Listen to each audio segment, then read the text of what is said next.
नमस्कार, आदाब, सत श्री अकाल जी। स्वागत है आपका हमारे चैनल में जी। मैं आपकी दोस्त पल्लवी लेके हाजिर हूँ एक नई कहानी। आज के कहानी का शीर्षक है देवांग भूषण वस्त्र। तो दोस्तों बने रहिए और चलते हमारी कहानी की तरफ। एक राजा था। एक दिन उसने अपने मंत्री और दरबारियों से कहा, सारे लोग दिन में काम करते हैं, रात में सो जाते हैं। क्यों न हम लोग दिन को रात और रात को दिन बना ले। हम लोग रात होने पर दिन समझकर काम करेंगे और दिन होने पर रात समझकर सो जाएंगे। मंत्री और दरबारियों ने राजा के प्रस्ताव का समर्थन किया। अगले दिन ही राजा ने नगर में ढिंढोरा पिटवा दिया कि आज से रात को दिन और दिन को रात बता दिया गया है। जो इस नियम का पालन नहीं करेगा उसे सजा मिलेगी। राजा की सजा के डर से लोग इस नियम का पालन करने लगे। इसके बाद उस राज्य के लोग रात में काम करते थे, बाहर निकलते थे, जागते रहते थे, दिन में जल्दी से खा पीकर सो जाते थे। राजा के पहरेदार दिन में रात समझकर पहरा देते थे।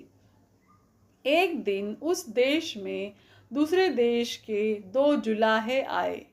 उस देश का नियम न समझने के कारण वे दोपहर में सड़कों पर घूम रहे थे और प्यास लगने पर राजा के तालाब में पानी पीने गए थे। तालाब के पहरेदारों ने उन्हें कहा, आधी रात में क्यों आए हो, और बंदी बना लिया। उन्होंने कहा, क्यों, हम तो दिन में ही आए हैं, रात में कहाँ आए हैं। तब पहरेदार ने कहा, ओ, लगता है तुम लोग इस देश के नागरिक नहीं हो, इसलिए जानते नहीं हो। हमारे राजा ने दिन को रात और रात को दिन बना दिया है। जुलाहों ने कहा, भाई साहब, हम लोग यह सब नहीं जानते हैं, हमें इस बार छोड़ दीजिए। उन्होंने कहा, नहीं, हम तुम्हें छोड़ नहीं सकते, कल राजा ही तुम्हारा इंसाफ करेंगे। उस दिन जुलाहों को कारागार में रखा गया। जब रात हुई तो पहरेदारों ने उनको राजा के सामने पेश किया। राजा ने उन्हें प्राण दंड देने का आदेश दिया। अपनी जान बचाने के लिए उन्होंने रोनी सूरत बनाकर राजा से कहा, महाराज, हमारे साथ हमारी एक विद्या चली जाएगी। कोई इस विद्या को सीख नहीं पाया है।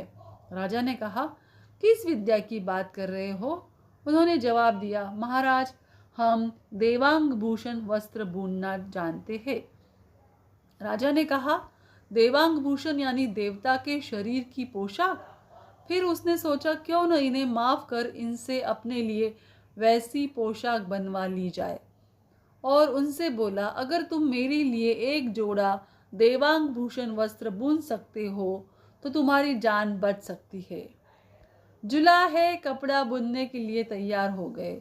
उन्होंने कपड़ा बुनने के लिए राजा से 10 सेर सोना लिया। सोना लेकर वे उस कमरे में आ गए जहां राजा ने उन्हें रहने तथा कपड़ा बुनने के लिए कहा गया था।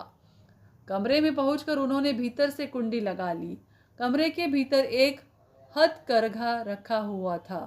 जुलाहे बिना धागे के ही हथकरघा चलाने लगे। हथकरघे के चलने की आवाज़ से नगर के लोगों को पता चल गया कि दूसरे देश से आए जुलाहे राजा के लिए एक जोड़ा देवांग भूषण वस्त्र तैयार कर रहे हैं। बहुत सारे लोग देवांग भूषण वस्त्र देखने के लिए आने लगे। जुलाहों ने सब लोगों को यह कहना आरंभ कर दिया कि बुरे आदमी को देवांग भूषण वस्त्र दिखाई नहीं देगा। जो भले आदमी होंगे उनको ही ये वस्त्र नजर आएंगे।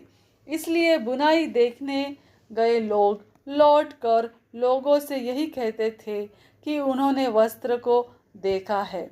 न देखने की बात कहने पर बुरा आदमी कहलाने का डर उन्हें सताता था। 7 दिन के बाद जुलाहों ने कहा कि 10 सेर सोने से पूरा काम नहीं हुआ, और वे राजकोष से 10 सेर सोना और लेकर गए। फिर कमरा बंद करके बिना सूत के ही हथकरघा चलाने लगे। वे सारा दिन खाते पीते और मस्ती करते। जब कोई व्यक्ति देवांग भूषण वस्त्र की बुनाई देखने आता तो आपने हाथों को बुनाई करने की मुद्रा में घुमाते, कभी चरखा चलाने का नाटक करते तो कभी थकने का भान करते। एक दिन राजा ने अपने 2 सेवकों को जुलाहो के पास यह पता करने के लिए भेजा कि वे पता लगाए कि बुनाई का काम कितना आगे बढ़ा था। जब सेवक जुलाहो के पास पहुंचे तो जुलाहे उनको देखकर और ज़्यादा तेजी से बुनाई का काम करने लगे। राजा के सेवकों ने ध्यान से काम करते जुलाहो को देखा। जुलाहो के हाथ तो चल रहे थे, मगर सेवकों को कहीं कोई कपड़ा बुनता हुआ नजर नहीं आया। पहले सेवक ने सोचा शायद मैं बुरा आदमी हूँ, इसलिए वस्त्र देख नहीं पा रहा हूँ। दूसरे सेवक ने सोचा हाँ, मैं बुरा आदमी ही हूँ, नहीं तो मैं वस्त्र ज़रूर देख सकता। इस तरह सोचते हुए दोनों शर्म के मारे सेवकों ने जुलाहो को सच्ची बात न बताकर इतना ही कहा, कपड़ा देख लिया है, अच्छा बना है। फिर वापस लौट गए और राजा को बता दिया कि जुलाहे शानदार पोशाक तैयार कर रहे हैं। अगले दिन वस्त्र पर फूल काटने के लिए जुलाहे राजकोष से हीरा और 5 सेर मुक्ता राजा से पूछकर ले गए। फिर वह पहली और दूसरी बार की तरह फूल काटने का नाटक करने लगे। 3 दिन तक फूल काटने रचने के बाद उन्होंने राजा को सूचना दी कि पोशाक तैयार है। एक अच्छा दिन देखकर राजा ने देवांग भूषण वस्त्र पहनने का फैसला किया। राजा के देवांग भूषण वस्त्र पहनने से एक दिन पहले ही पूरे नगर में ढिंढोरा पीटकर बता दिया गया कि कल राजा देवांग भूषण वस्त्र पहनने वाले हैं। जो देखना चाहता हो आकर देख सकता है। राजा देवांग भूषण वस्त्र पहनेंगे, यह खबर सुनकर नगर की सारी प्रजा राज दरबार में पहुंच गई। जुलाहे भी एक कटोरी लेकर सभा में पहुंचे। उनके मुताबिक टोकरी में ही देवांग भूषण वस्त्र रखा हुआ था। नगर के लोगों के अलावा पास के गांवों से भी लोग आने लगे। जबरदस्त भीड़ जुट गई।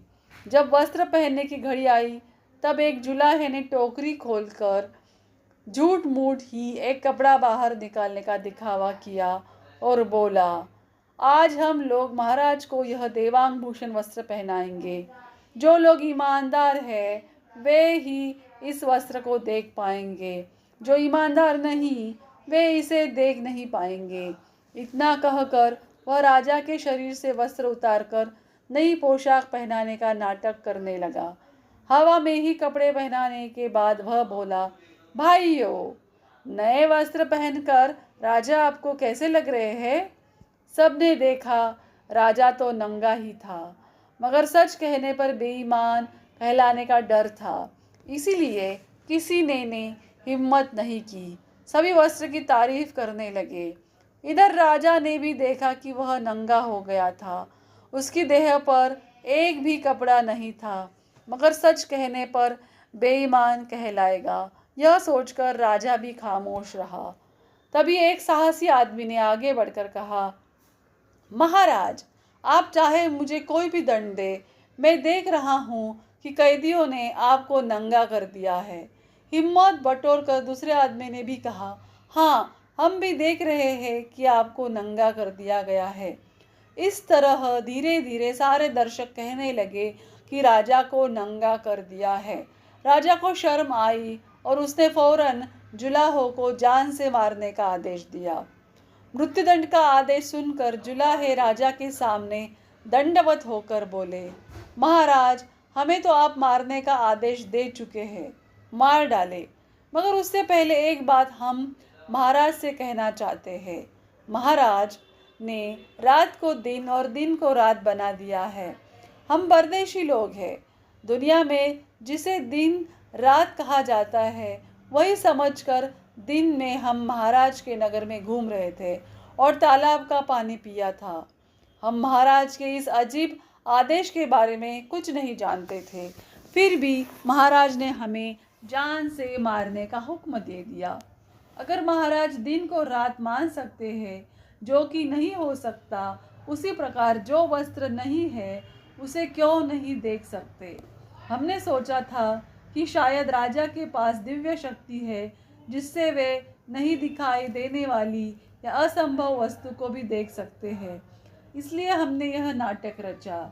लेकिन अब हम यह जान गए हैं कि राजा के पास ऐसी कोई शक्ति नहीं है। महाराज बिल्कुल चुप थे। उन्हें अपनी गलती का एहसास हो गया था। वे जान गए कि जो नहीं है उसे मान लेना कितना कठिन और असंभव है। उन्होंने उसी समय रात को दिन और दिन को रात मानने का अपना आदेश वापस ले लिया। जुलाहो की बुद्धिमानी से राज्य के लोगों को राहत मिल गई। जुलाहे सारा सोना चांदी हीरा मुक्ता लेकर अपने देश लौट गए। तो ये थी कहानी दोस्तों।